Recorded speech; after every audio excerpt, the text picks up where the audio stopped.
আসসালামু আলাইকুম প্রিয় দর্শক। আবু আলম শহীদ খান সাবেক সচিব, তাকে গ্রেপ্তার করা হয়েছে গতকাল। উনি কয়েকদিন আগেই বলছিলেন যে ২-৩ দিন আগে আমার একটা টক শোতে এসে বলেছিলেন যে যেকোনো সময় গ্রেফতার হতে পারে।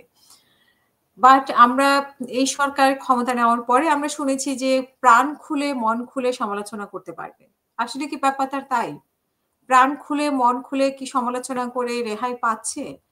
আমরা আগের সরকারের আমলে যেরকম প্রাণ খুলে মন খুলে সমালোচনা করা যেত না, এখনো কি আমরা তাই দেখতে পাচ্ছি না? যেমন যাকেই মানে যেই এই সরকারের সমালোচনা করছে তাকে কোনো না কোনো ছুতা দেখিয়ে তাকে গ্রেফতার করা হচ্ছে। এটা কি তাহলে প্রাণ খুলে মন খুলে সমালোচনা করার জায়গা তৈরি হয়েছে? এই সরকার তৈরি করে দিয়েছে? তৈরি করে দেয়নি। শুধুমাত্র কথায় আছে যে প্রাণ খুলে মন খুলে ডক্টর ইউনূস সরকারের সমালোচনা করা যাবে। কিন্তু এটা বলা হয়নি যে সেই সমালোচনা করার পরে যেই কোনো একটা ছুতানাতা দেখিয়ে তাকে গ্রেফতার করা হবে। এখন যেটা হচ্ছে একের পর এক। যাই হোক, গতকালকে ওনাকে রাজধানীর এস্কাটন এলাকা থেকে গ্রেফতার করেছে মহানগর গোয়েন্দা পুলিশ এবং ডিবি যুগ্ম কমিশনার মোহাম্মদ নাসিরুল ইসলাম এই তথ্য নিশ্চিত করেছেন এবং এস্কাটনের একটি ভবন থেকে সাবেক সচিবকে গ্রেফতার করা হয়। কোন মামলায় সাবেক সচিব আবু আলম শহীদ খানকে গ্রেফতার করা হয়েছে তা তাৎক্ষণিকভাবে জানা যায়নি, কিন্তু এদিকে ডিবির এক বার্তায় সাবেক সচিব আবু আলম শহীদ খানের বিষয়টি নিশ্চিত করা হয়েছে। তবে রাজধানীতে ৭১ মঞ্চের সঙ্গে ষড়যন্ত্রের সংশ্লিষ্টতার অভিযোগে তাকে গ্রেফতার করা হয়।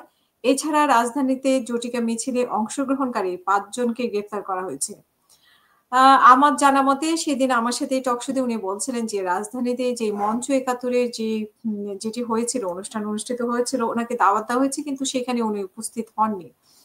আর এবং সন্ত্রাস বিরোধী মামলায় যদিও কিছু, কিছু পত্রিকায় এসেছে সন্ত্রাস বিরোধী মামলায় উনাকে গ্রেফতার করা হয়েছে।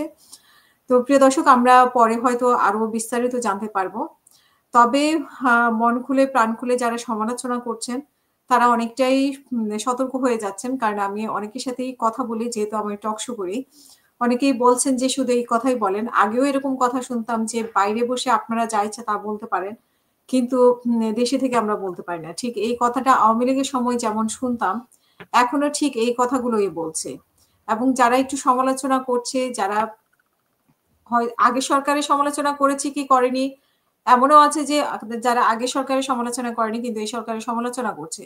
এটা তার মতের স্বাধীনতা।